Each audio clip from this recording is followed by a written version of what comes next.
All right, another video book review. This one is for The Saviour Generals by Victor Davis Hanson.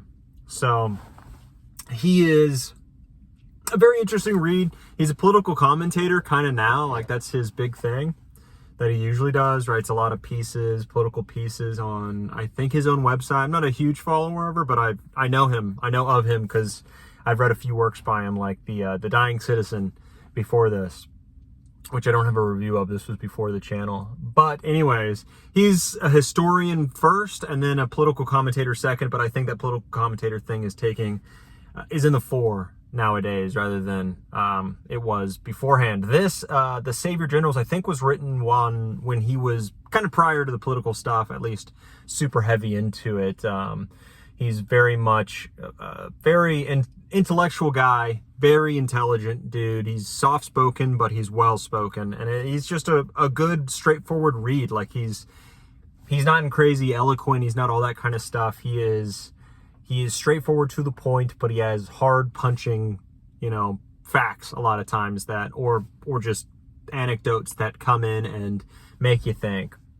And that's kind of all I want a lot of times with this kind of work, nonfiction stuff. And The Saviour Generals is all about five pieces, and each chapter, there's a prologue, epilogue, and then 5 chapters in between, each chapter being an hour long, focusing on one of these generals. And the criteria was, hey, I don't want a general, I'm not talking about, this is Victor Davis Hanson, obviously, I'm not talking about a general who was able to, from nothing, like Alexander the Great, kind of from nothing, right? He had Philip before him, but his father, from nothing, creating a massive empire or going off to do all these crazy things from nothing. Saviour Generals specifically are about being dealt a terrible hand, like assuming command in a really bad situation and a crumbling theater.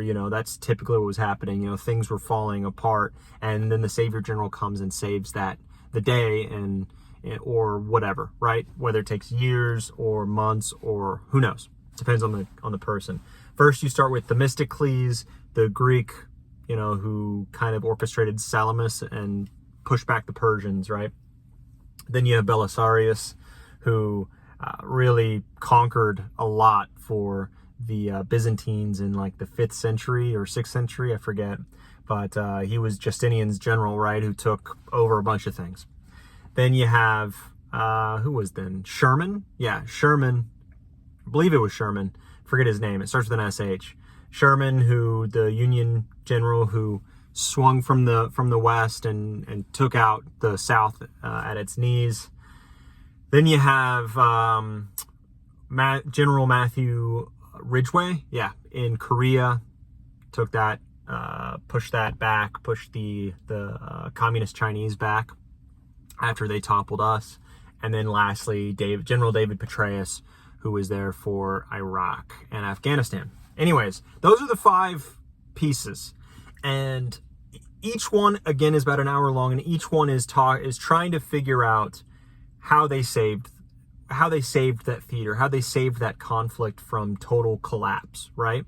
And it's interesting, and he tries to find connections between them, and there are connections, and it's interesting that way, but I didn't feel that each piece was as strong as another. Like, for instance, like Themistocles, great. It's great. A lot of what he is, like the history of Themistocles, is kind of up in the air, I think, because Herodotus is not a great source, but he's our only source, so you have to use him in a lot of cases. Themistocles is great. Belisarius is great. Sherman is great. Ridgway is just fantastic. He was, I believe, the most interesting out of all of them because I knew the least about that conflict. And then lastly, Petraeus was the weakest because he didn't feel like he fit the mold as much. Like, he just was sort of successful, but overall unsuccessful in a lot of ways. And his tenure was a lot shorter. Like,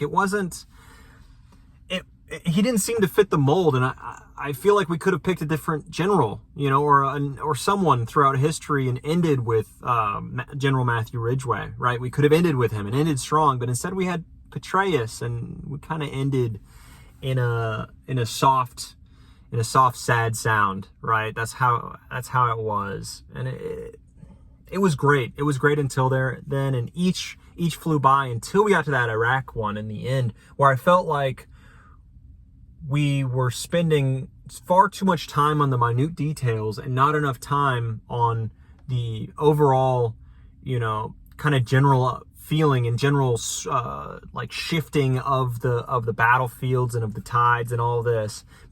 Partly, a couple reasons why. It's because this book was written kind of around that time period, and we haven't had the you don't have that insight from years later, decades later, hundreds of years later, thousands years later, with Themistocles, right? We don't have that overview. And secondly, the war was very different in that it was mainly like insurgents, and IEDs were the most of the casualties. It wasn't like foe versus foe that we've had in these previous ones. It was just a very different war, and it felt incredibly different than these others, and it didn't, again, feel like it fit the mold. And yes, David Petraeus had lots of success, and he was a solid general and all of this, but he didn't feel in the same category as the rest of these guys, and because of that, it did not land as well. Now, I think the book was written just great. Again, just like I was saying, it's straight to the point, not overly eloquent. We don't spend too much time on this and that, and we're not too in the weeds on any of this, right? Because it is only an hour a piece, on each of these guys. You're kind of, again, with an overview, you're not getting too in the details. You got a little bit, it felt like, with Petraeus, but like it wasn't really that much. And it was a nice overview. And if you don't have much, I guess, of a understanding like I didn't, of a few of these conflicts, like with Sherman, I was like, okay, I know he did a march to the sea and he burned a bunch of things, and I think he was considered like a terrorist. And to get some knowledge on that, for Ridgway, I had no idea who he was or what was going on with him, and that was incredibly interesting. And Petraeus, I've heard of him, I've read him blurbs on the back of books, that he's quoted this and that, but I didn't know what he actually did. And even then, I didn't think, I didn't think he fit in. But other than that, like, it's a really solid, quick read. You don't get bogged down like you do in a lot of other nonfiction that really, really makes people bounce off of that nonfiction when you get too specific, too in the weeds. And unless you're the author or you're writing an essay about it and you need those details, you're not really caring about those things. And I think Victor Davis Hanson does a superb job at balancing that and really giving you only what's necessary to kind of fit his thesis. And his thesis is a strong one.